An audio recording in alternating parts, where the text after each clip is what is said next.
Hi, Ashley. Hi, Robin. It's been a while. It's been so long. Not from seeing you, but on the podcast together. Yes, you were super upfront and said, hey, I have a lot going on. I am going to be absent for a while. And I said, no problem. Thank you for letting me know. Yeah. I'm so excited to be back. That's the biggest thing is reunited. Although we talk every week anyways, but We do. Yeah. And there will be times I won't be able to do the podcast either. So it's give and take. Yeah, happens. But we're here anyways, and it's good. We're here. It's awesome. We're here to do our very first quarterly book club. Yeah, book club review thing. Yeah, discussion. I will say I was really sad we did not get anybody that wanted to come on the podcast and talk about trust. Well, I mean, just because no one else read the book doesn't mean we can't discuss it. And funnily enough, Robin and I talked about this yesterday, and we actually have very differing views of the book. So, which makes for a good discussion, though. We do. I don't know that anybody didn't read the book. I just know that we didn't get anybody that wanted to be on the podcast. That's okay. We can talk for hours. We can talk for hours. And we do. Yeah. We do. Yeah. So we read and reviewed the book Trust, Mastering the Four Essential Trusts by Iyanla Vanzant. And actually, that is not her real name. I did some Google searching. Oh, what is it? I always wondered that. I kept trying to repeat it over and over. I was like, I've got to get this right. Iyanla. Yes, I had to do it quite a few times. Let me see. What was her name? She was born Rhonda Eva Harris. Well, that's a beautiful name. Mm-hmm. Yeah. I like both of them, so it doesn't really matter. I wonder what this is a fun aside, but I just wonder how many people who write books actually use a pen name and not their real name. I wonder if it's like a 50-50 split or if most people have a pen name. That would be an awesome like Google search, or that would be, I don't know. Yeah, I guess I could do it right now, but I'm not going to. Because I get distracted. I want to know now. We should have asked George Nye. I know, he would know. He would totally know. I'm gonna Google it. You're gonna search it now, aren't you? I'm searching it. I couldn't wait. Let's see. How many authors use a pen name? It doesn't really say. Well, you would think that would be something they would have a statistic on, don't you? I would think so. I can always message George and ask him, see what he says. Yeah. Well, heck. All right. So what are your thoughts about the book Trust? So I came across this book I go to my favorite spot in Nashville, McKay's, the bookstore. And I always go up and down the aisles, and sometimes some books just kind of pop out to me. And this one was one of them. I didn't know what to expect. All I knew is this book looked interesting, and I Googled it. I always Google it and see what the reviews are, and it had stunning reviews. So I picked it off the shelf, and I loved it. I loved it so much. I don't know why, but I think it really spoke to me. And I think at the time it was, the reason I think things speak to people at certain times is it's something that you need to hear at that moment. And I think at that moment, there were some principles in this book that I really needed to hear. And that's why I liked it so much. But what are your thoughts? When I got it from the library, I thought, oh my gosh, I'm going to love this book. Mm-hmm. So just looking at the cover, I was like, oh, I love the cover of this book and it speaks to me. Mm-hmm. And then I started reading it and I thought, I'm going to struggle through this book. Mm-hmm. And I did struggle through the book. I did get to the point where I did like her personal experiences. So her personal stories makes me give it an overall 3 rating. And then because I did like all the examples, and I liked her examples about obviously trust, because that's the whole premise of the book, but the different examples of different times in her life and the struggles with trust and what she came up with and how she moved through that. So I found that very interesting and I really enjoyed that. Mm-hmm. I struggled in the fact that some of this I thought was just common sense. Mm-hmm. And then I also struggled with the thought of, okay, so if I would have read this when I was in my 20s, what would I think? And then if I would have read it in my 30s, what would I think? My 40s, what would I think? My 50s, what would I think? Well, and I did because I'm in my 50s. But I just think some of this to me is just, and I've lived a very full, wonderful life. So a part of me feels like if I lived a sheltered life, would I think of this book differently? If I lived a more adventurous life, would I give it a 2-star instead of a 3-star? I'm not sure. Nothing seemed groundbreaking to me. I guess that's my point. Mm-hmm. I totally get that. I think that's a really good point, that reading it at different points of your life, I think that it is a completely different book. I know for me, I just turned 30, which is like still interesting to leave my lips. But Happy birthday. I actually am really excited about 30. A lot of people get weird about it. I'm like very pumped for my 30s.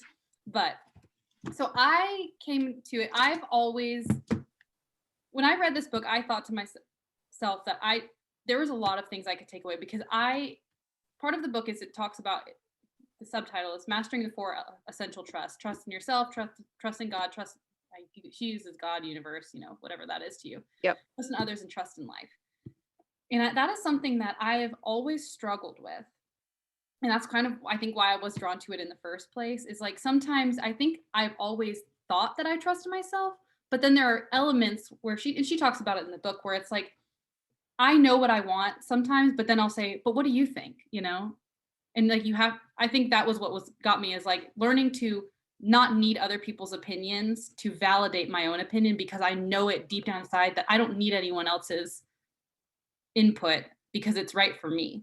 And that was like a really big thing of like, as I've been learning over the last years to become more independent and become kind of grow into my own, that is something I've really struggled with, is learning that, well, not struggled with, it's something that I've seen like happen in real time, where it's like, I've learned to trust myself. And this is kind of just one of those things where it kind of solidified that idea of like learning to trust others, learning to also trust in other people.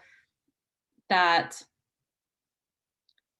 it's hard to explain with other people, but yeah, like learning to trust other people, that they also can handle their thing. Because sometimes I've also been known to be like a little controlling, but actually giving people the room and the space to do the things that they need to do.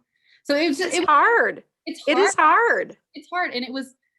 And sometimes you don't trust in yourself because you also secretly don't trust in other people too. Like it was just a very eye-opening thing. And also just coming from a point where, especially during COVID, I feel like there were so many instances where at least I had to just go off blind faith that, everything is going to be okay. But most of us did in COVID.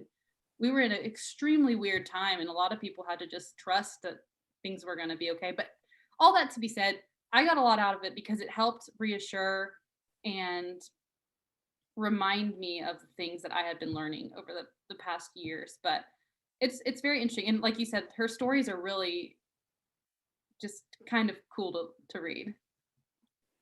Yeah, like I said, I liked the stories.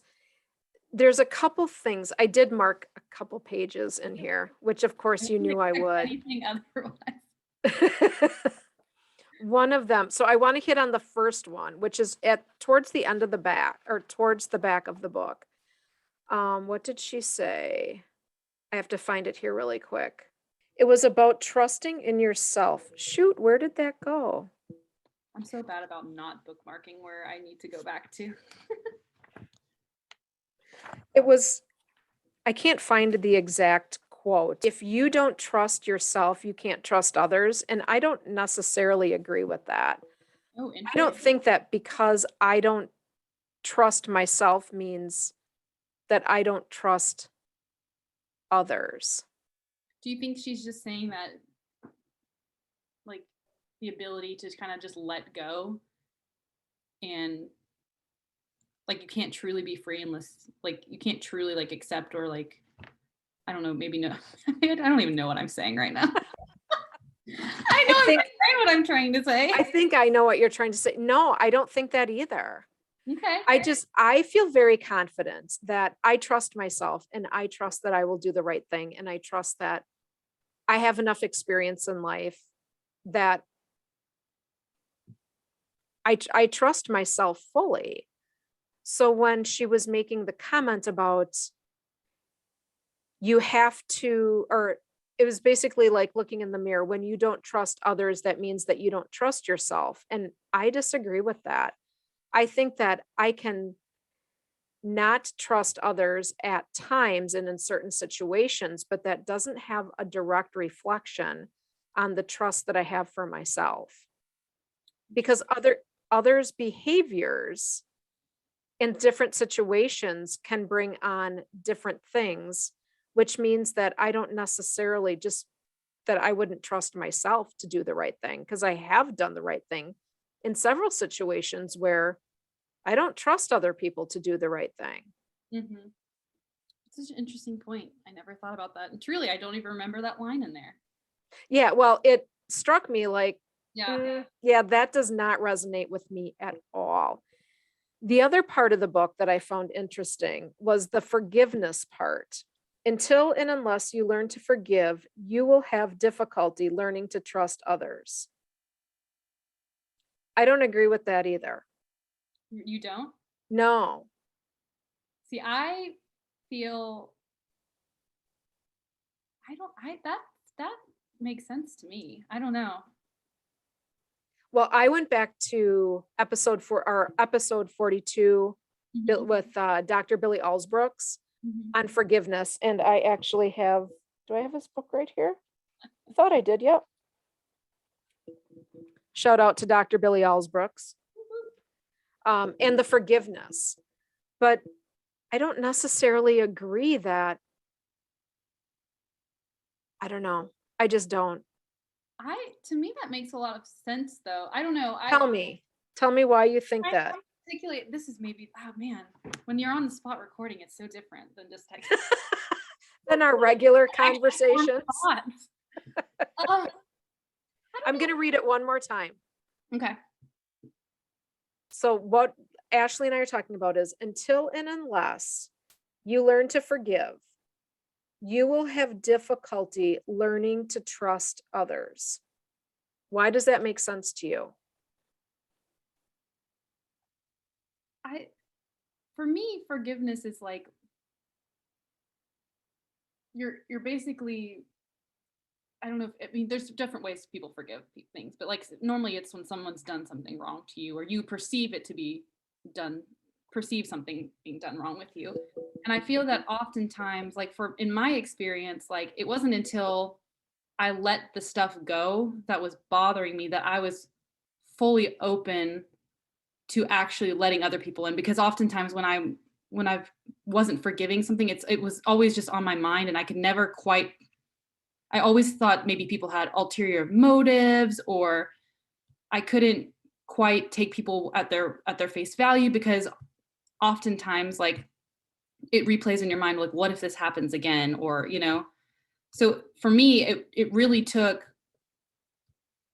like not this isn't like a specific example but in the past when I've had to like forgive certain things and not even just forgiving like a person or something but basically I view forgiveness as maybe like coming to terms with or that's how I've been interpreting but like coming to terms with something it wasn't until I was able to come to terms that I was fully able to say okay I trust you like I trust everything around me again because I was always kind of had in the back of my mind that someone was out to get me or something was going to turn or that it's too good to be true kind of thing. And that's how I interpreted that section. But because I know when I forgive, it's like a weight pulled off of you. And it was that then that your heart can be opened up to things that maybe you thought had someone had an ulterior motive or something. That's how I interpreted it. But I mean, please, I would love to hear how you interpreted it. I hear what you're saying, and I think that makes a lot of sense. And when working through Dr. Billy Alsbrook's book on forgiveness and the forgiveness chapter and doing the homework, it is a huge weight off. Mm-hmm. But it doesn't mean that I didn't trust myself to begin with. Or It's Or trusting others though. Right. But to trust the other, it's not that I didn't trust them. It was,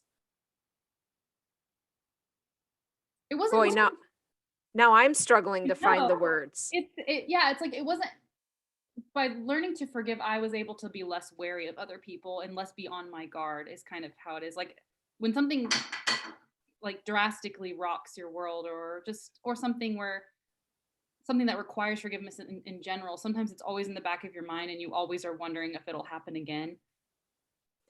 But at, at least in that, it's in my experience how I've worked. But I'm also, well, I've gotten a lot better about being anxious. You are definitely more you're easy you have an easier time letting things go than say like someone like me, although I've gotten pretty good about kind of like becoming like whatever it is what it Yeah. is, but I just try not to worry about things I have no control over because yeah, it's just completely wasted energy. yeah, but I'm wondering though, but that's the thing is where I think this comes around is I think that comes with age though. And it's something that I've obviously learned over time. Like it was not something, but if I think I had given this book to myself as a 22-year-old, it would have been a completely different story because I hadn't learned any of this yet. You know, I think that's the difference. I I think still think there's a good message there. yeah, I think just that's to a young, don't exactly agree with everything she yeah, says. But we typically don't agree with everything anybody says anyway. yeah. 100%. Hard pressed to find anyone that anyone agrees with fully. Yeah. I don't Oh. know. It's really cool. I mean, another thing I've found, and maybe I don't know if this is just jumping to the next topic, but another part that I really liked, and you'll have to let me know if you agree with this one too, is trusting. I think it was in the trusting life portion, or trusting. It might have been trusting God in the universe portion, but I've one thing that I've learned, and I truly believe this now, is that when one door closes, another one opens. And basically, like sometimes things don't work out how you want, how you wish. Like there are some things that I know that I'm like, I really want this, really want this, really want this. A great example is a piece of land that I really wanted. And I wanted it so bad. And I was about to put in the offer on it. And it didn't work out, and it ended up being a good thing in the long run after, and I told Robin the story, but it was just there were some situations that came afterwards, and it was good that I hadn't purchased it in the first place. And so it there's a part in the book where it talks about like trusting in sometimes when things don't go your way, knowing that oftentimes it's because there's something even better coming, and you have to it's making space for that thing to come in. I mean, That took me into my 40s to understand that. and I've talked Yeah. to my boyfriend the same thing. We've talked about his properties and stuff, and how sometimes you get a property and you really wanted that, you were sure it was the one you wanted, and you didn't get, and you were bummed. But then you found out the one next that came next was so much better than the one. And I've told him that I was like, what if you had gotten the first one you wanted or something, But it's interesting that's yeah, I guess it just takes time to learn. Mm-hmm. I'm Yeah. glad. Was there any like pivotal moment in your 40s that you realized that? No. And a lot of that really revolved around jobs. So you would apply for jobs and then not get them. And then you'd apply for another job and not get it. And then you found out who had the job. Mm-hmm. And then they tell you how terrible it is and how they wish they would have never applied and how it wasn't, how it was proposed. And you're like, wow, I really dodged that bullet. Like, I'm really happy I didn't get that job. And Mm-hmm. then, I mean, that happened a few times, enough so that I thought, you know what? It's just, it is what it is. If it's meant to be, it will be. And thinking that way for so long, actually, I live by that now. And anybody that knows me knows that's how I think. It's just you're meant where you're meant to be, or where you are in your life is where you're meant to be. I've kind of looked back, and I just from experience and talking to other people too, is like sometimes the place where you want to be at the time, you wouldn't be prepared for it anyways. Like a lot of times you still have things you need to learn, because sometimes you could want that really beautiful house, or you could want something, but if you had it at the time where you are right now, using where you are physically, where your brain is. Like sometimes it would be, that's why a lot of, I think, lottery winners sometimes lose their money so fast. It's like they get a ton of money, but they haven't done the mental work, I think, sometimes, where it's like you have to also be a little bit discerning with where you're putting it. You can't spend it all at once. It's just one of those things where it's like sometimes you have to be in the right headspace for this, in that sometimes being kept in a certain part of your life, there's a reason for it in the end. Mm-hmm. I don't know. I thought that was a really cool part of the book. You also talked to me earlier though about her cottage and how you liked that story. Yeah, I like that story. I really want to purchase a house one day, and I just thought that was really cute because I like love that. I really want a cottage really bad, so like a little house. And so when she was going through what happened surrounding that cottage, and I kind of want to talk about it, but I also hate to give it away the book if no one's read it.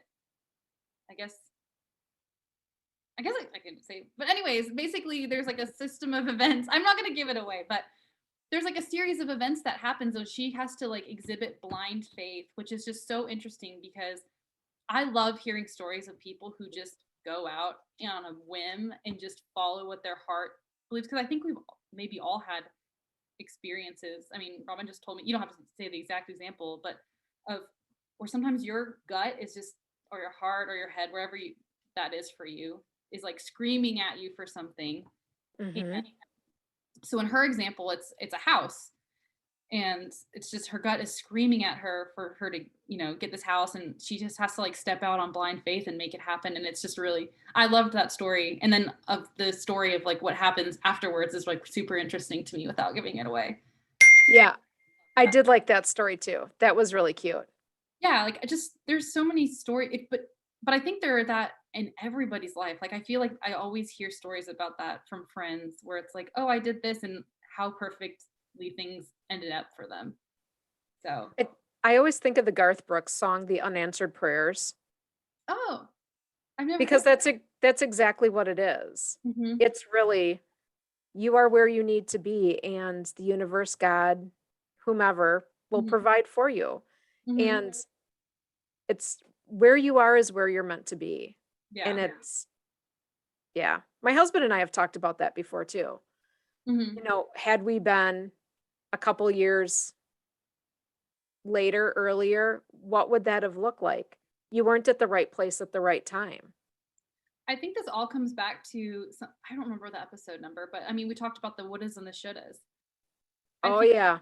I think a lot of people they are so preoccupied with where they think they should be in life rather than like learning to love the journey of what it is, because that's something that I've really been resonating in throughout my entire 20s. It's like I look back over my 20s and I'm like, man, like what a journey. Like there's just been so many crazy things that have just crazy and beautiful, and just like there's so many, the story is just so interesting. Like we look back and there's so much you learn and so much I don't know. I think so many people are so preoccupied to get to the next step, they're not actually enjoying what they're doing there. And I think that's where it's important to bring in trust, where it's like, just trust that you will get there eventually, and that you need to learn these and do these steps to get there, and you'll be fine in the end, and you will get there.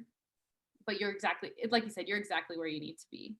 But I think again, that comes with wisdom, and like I didn't know that when I was in my early 20s. No, I didn't either at all. It doesn't feel like No, that's episode 21, should be supposed to. it was 21. Yeah, it was back in October of 2020. Why does that? So it was episode 21. Mm-hmm. Why does that feel like it was episode 3? No, we're on episode 50. This is episode 59. Wow. I thought, for some reason, I thought that one was like sub 10s. Wow. Okay. Let me go back to the list. Let me see if it. I just, for some reason, my brain, I thought that was like one of our very beginning episodes. Let's see. Anything else? Following your passions. Yeah. No, I don't think. No. All right. Well, cool. No. Good. Yeah. It's the whole concept is just really interesting to me. And I didn't realize that, like, I just assumed trust was a blanket word, but I'm like, well, there are four different types of trust, really. Trusting others, I think, is something that some people I think are very trusting of others, and there are some people that are very guarded. And I think a lot of your life experience can change that for people. Absolutely. Like, I think it just there's so much that can go on in your life that causes you to either be walled off or just open to other people, which I think relates back to the forgiveness part. But it's I don't know. But when does trust in others turn to complete blindness and being taken advantage of Right. versus being protective, Hmm. still trusting others, but you're on guard?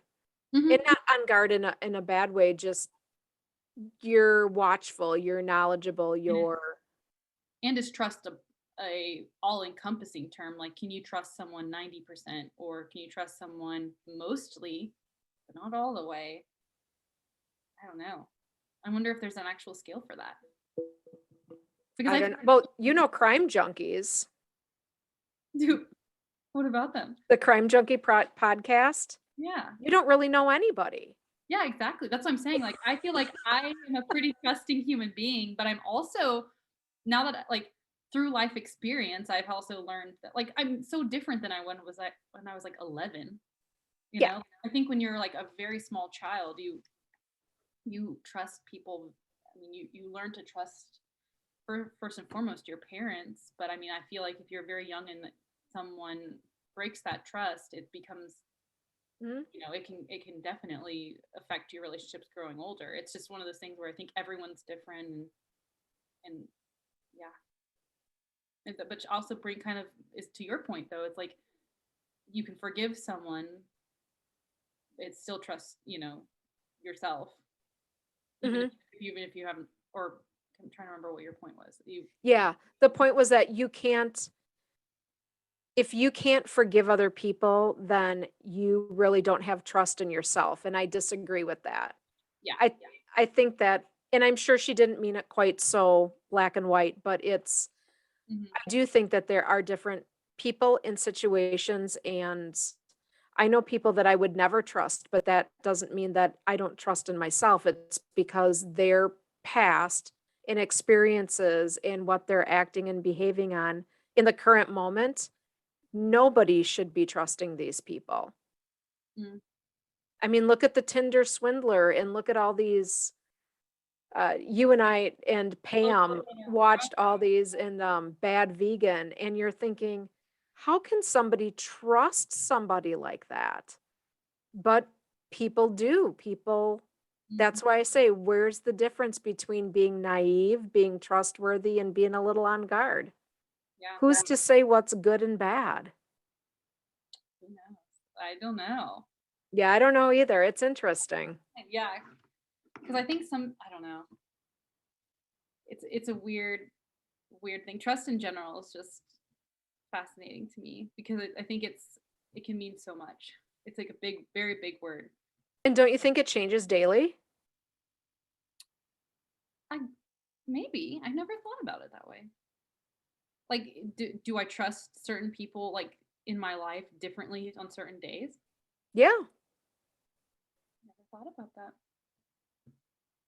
I don't know. I mean, I could change daily if someone is says something and then doesn't follow through. I know for me, like follow through is really big. I don't like when someone says they're going to do something and then doesn't do it. And there are accidents and there are, Yeah. Well, there are different things where it's like, oh, I'm going to go to the gym today and they don't do it. It's like, okay, well, things happen. But if you say that I'm going to do this for you, you like, and you're counting on it and they don't do it, I feel like Mhm. that's sometimes different. Like there's things that affect you and things that don't. So, but again, like you said, there sometimes things just happen. But if it happens often, more than once, then yeah. Well, I guess it could happen. So, what are your final thoughts, Robin? In general, I did like the book overall. Mhm. I would give it a 3 star out of 5 stars. It didn't impress me, but it wasn't terrible either. I think it had some really good life lessons. And I, again, really enjoyed the personal stories and Mhm. how people overcame some really overwhelming odds and succeeded, which is Mhm. all about our podcast, and you can do anything. I think I had to rate it out of 5 stars. I think I would do 4.5. Okay. There are only a few 5-star books that I have. We're going to be reading one soon. Um, Yes. but I really loved it, mostly because it struck home. There are certain things that I think just strike home more than others. And also just I appreciate, like, or maybe not appreciate, but I have to hear things multiple times for them to assimilate. And so it was one of those things where to me, some of it was common sense. I get that.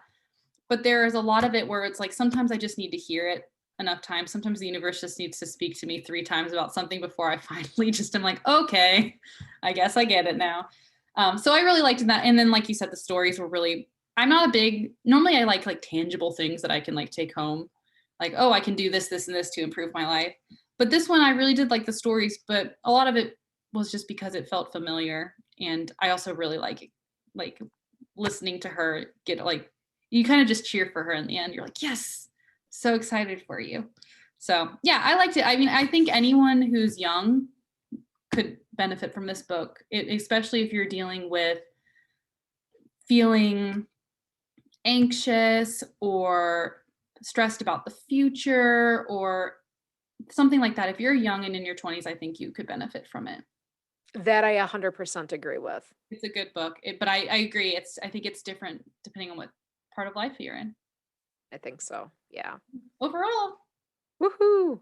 yeah, good book for a first book club. Not bad. For a first book club, not bad. The second book club. Are you ready for the Yes. book? Yes. Atomic Habits. I'm so. And that is by James Clear. This is a highly rated book. You can ask anyone on the internet. Yes. Great reviews. So it's we've either read it or listened to it on Audible.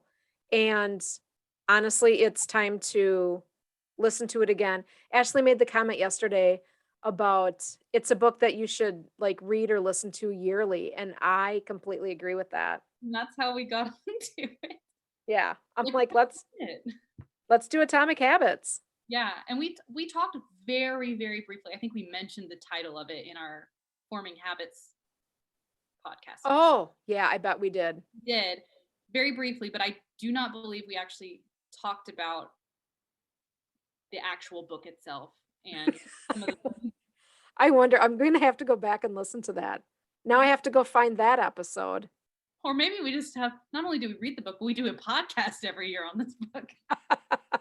It's that good. You might Oh my gosh. weigh the fact that it's going to get a good rating from both of us. Yeah. It's okay. It's a good book. Yeah, we have lots of asides that we can talk about for it, but yeah. What episode did you think it was? I think it was an episode where we talked about habits. I'm looking. It's called Habits. Isn't it so cool that we have a list? It is a cool. I like that it's long enough that we have to actually search for it. I know. Yeah. Oh man. Oh, I'll find it somewhere. I can't find it right now. Okay.